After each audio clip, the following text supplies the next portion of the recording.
Superhero fatigue is that what you're going with?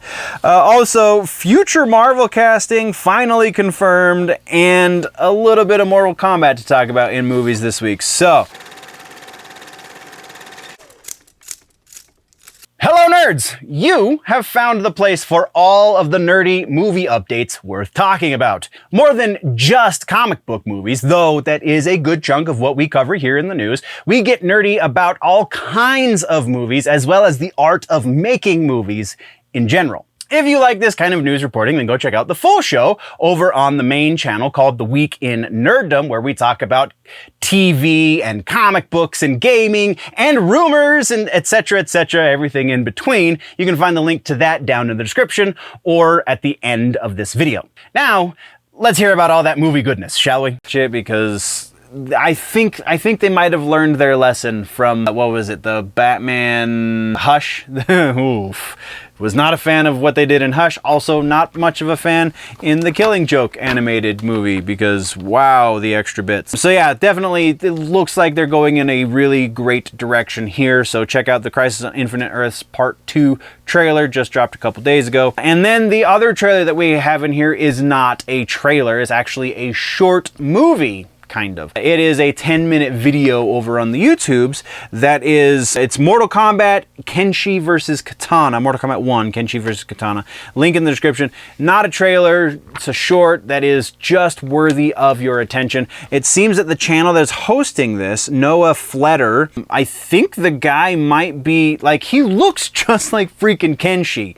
And that's the guy whose channel it is, apparently. It's his channel. The guy who plays Kenshi in the short, also it's his YouTube channel. So, like, I feel like there's a strong possibility, I just don't remember it, but that he might be the actual face model for Kenshi that they used in game.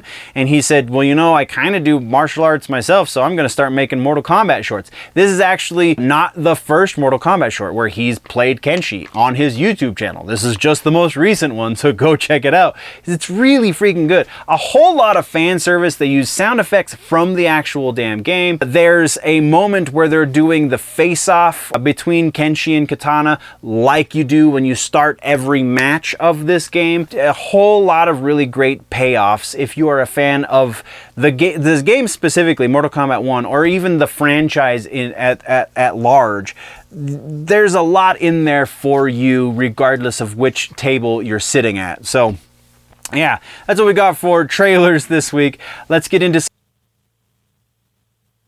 Psst, hey, so I'm just, passing the word around that, like, if you subscribe, he feeds me a whole goat. I don't know about you, but, I like to eat, so do a dragon a favor and click that little button down there, and, yeah, it'd be awesome. I mean, we talk about the stuff that you like anyway, like movies and video games and other human things that nerds do. Plus, it cost you basically nothing. All you gotta do is click a button, right? And then I get to feast. It's delicious. So, thanks in advance and stuff. And also, if you comment or you hit the like button, he puts seasoning on it too. So, yeah, maybe try that. Either way, let's get back to the show. Okay, bye. Some regular ass news, shall we? We're gonna start the regular ass news section a little differently. So there is some news to be gleaned from that. So we'll get those bits out of the way first. Madam Web, we're talking about superhero fatigue. So the big thing, because this is part of the conversation right now, is Madam Web. That is the reason that this has kind of been pushed back to the front, this idea of superhero fatigue. So let's just go through the numbers real quick. The 6-day estimate for what Madam Web has made in theaters is roughly $20 million. Now, $20 million to everyday folk sounds like a whole hell of a lot of money. And yeah, it sure is. But when you consider that the estimated cost of making the movie, just the actual production itself, is somewhere between 80 and 100 million, then you start to go, they're not making their money back at all. They're losing money the hand and foot just hemorrhaging and hemorrhaging and hemorrhaging. And then you consider the fact that production budget times 2, because they take whatever they spent to make the movie and then they double that in order to promote the movie. And being as this one was already getting pretty poor news coverage before it got released, I'm sure they kind of probably increased that double it for the marketing a lot. So to be generous, this movie cost $200 million to get into theaters and in front of people, and they're only making back $20 million. That's 10%. 10% of the movie that they have recouped. That's not much at all. And all right, so those are the raw data points. And of course, when you consider those as the raw data points, it just looks like movie theater or production companies just aren't making movies people want to see. But of course, the people behind those productions are going to never take responsibility for having done something wrong, dumb, and stupid. Instead, they're going to shuffle off that blame and put it on to whoever they can. And in this situation right now, they're finding creative ways to blame the audience. And the way they're doing that is by coming up with this really dumb catchphrase called superhero fatigue. The idea behind superhero fatigue, the idea behind superhero fatigue is that moviegoers, the average normie movie watcher, is over superheroes. It just does not want to watch superhero movies at all anymore whatsoever. So sure, I can understand that there is a bit of a saturation, and everyone and their dog for a while was trying to make a superhero movie. I mean, you had Rainn Wilson starring in a freaking superhero movie, for crying out loud. So there is just a tinge of truth to that idea. But the superhero fatigue that legitimately follows that definition, and the superhero fatigue that we're seeing as it pertains to Madam Web and Morbius, etc., Ant-Man, Quantumania, Thor, Love and Thunder, all of these movies that have not done very well, that superhero fatigue is not adequately described as superhero fatigue. It's bad movie fatigue. These are just not well-made movies. These are people who are being encouraged by the producer in charge to not read anything that would resemble source material, so they don't have anything to quote-unquote texture, color, whatever, their take on the character. They want an original take on these characters that is nowhere near what the fandom wants. The fandom is enough to keep these movies afloat. The fandom is definitely enough. Honestly, we've kept an entire industry afloat since when was the Comics Authority was the 50s and 60s, right? So that long. The comic book industry exists because of the fans, and they're going through very similar growing pains right now, because they're trying to grow. That's why I say that. They're trying to grow. The reason that specifically comic books are doing this, but that movies are also following suit, is because they're trying to expand their audience. They're trying to grow the kinds and numbers of people who come to see their movies. And in so doing, they're alienating the already massive fan base that exists for these properties. So no, superhero fatigue in this sense is not real. Is it smart of Marvel to take a step back and maybe slow down their production of these superhero movies? Sure. That's definitely quantity over quality argument more than it is people just not enjoying superhero stories. Because again, the superheroes that we know and love today have all been around for pushing on 60. I believe Batman just celebrated his 80th anniversary. So there's plenty of stories there to tell. You're just not telling any of the ones that are going to do well. You're not doing a variation on ones that have done incredibly well, which is kind of what you were supposed to have been doing from the beginning, right? Because when the modern state of Hollywood began, when Hollywood stopped taking chances, what I was trying to find. When Hollywood stopped taking chances, the idea was you're going to play it safe. You're going to only do things that are a sure thing. You're only going to make movies that are a safe bet.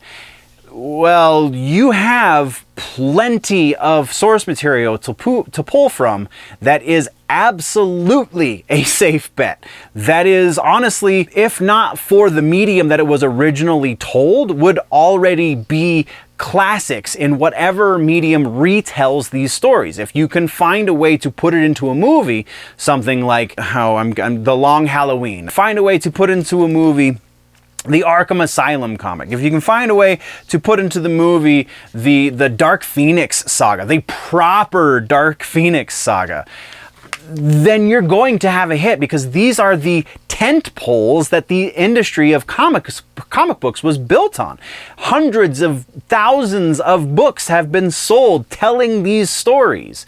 So there's no reason to not think that you would be able to maintain your industry by repurposing those stories in an appropriate way, not in a for a modern audience's way necessarily. There's a whole other argument about the whole modern audiences words, that why people redefine the meanings of words in order to make things sound good to the people who originally believed in them, but then mean something completely different from what the words actually mean. So, different argument though.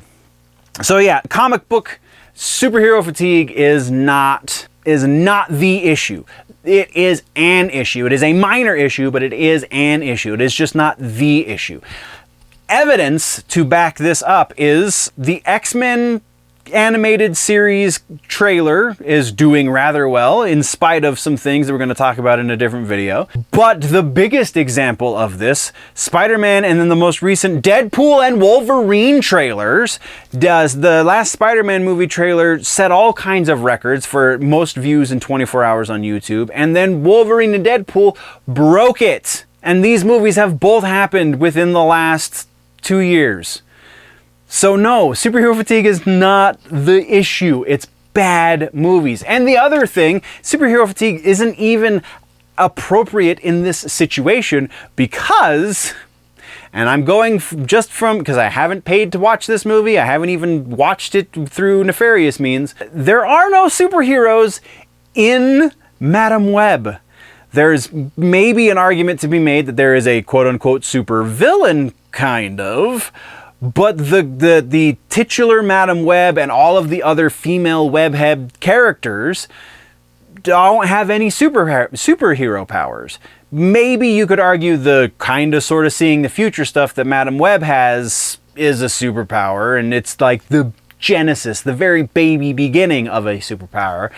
But the rest of them have no powers. This is a quote-unquote origin story where we don't actually get the origin of these characters. We just get to see them to be worthless. So even that is a misnomer. You're not using the right vocabulary. Let's set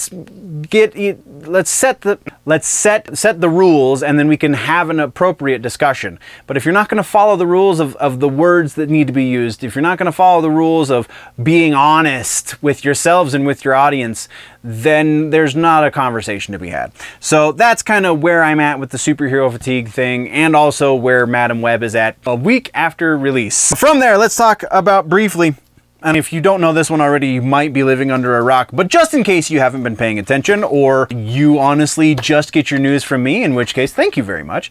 But the Fantastic Four live action cast has been officially announced.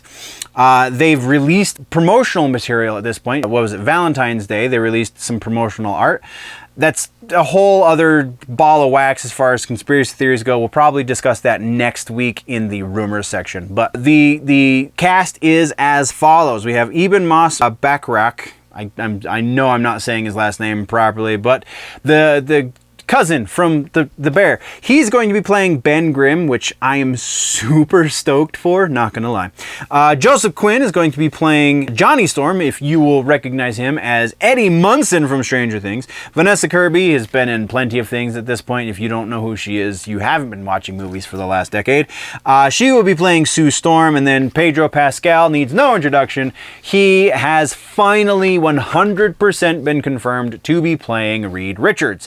That is your cast for the Fantastic Four. I feel like they're starting to learn a lesson. They're starting to learn that no, it's not because you're making too many superhero movies. It's because you're making too many crappy movies. Pedro Pascal is a good actor. Say what you will about his personal life. He is a fantastic actor, so I am very, very confident in his Reed Richards, though he might be a little old considering the rest of the cast, but I think that might be slightly by design as well, but we'll see when it comes out. That is everything we have for the movie section this week, except for suggestion this week for movies is Akira. Akira, 1988 Japanese anime, probably the anime that got most people in my rough age range into anime. I'm a huge fan. I've had the DVD for years and years and years and years.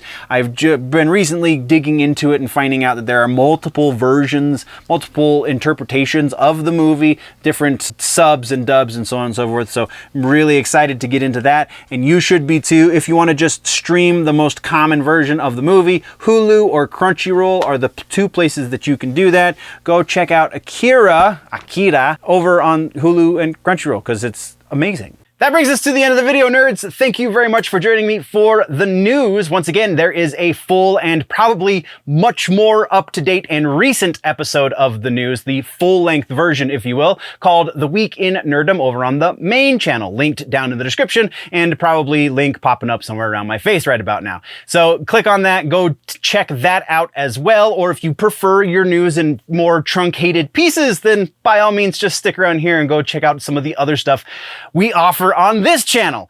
Thank you very much for joining me. We will see you in the next one. Before we go, always remember, nerds, that if it is generally nerdy, it's probably here.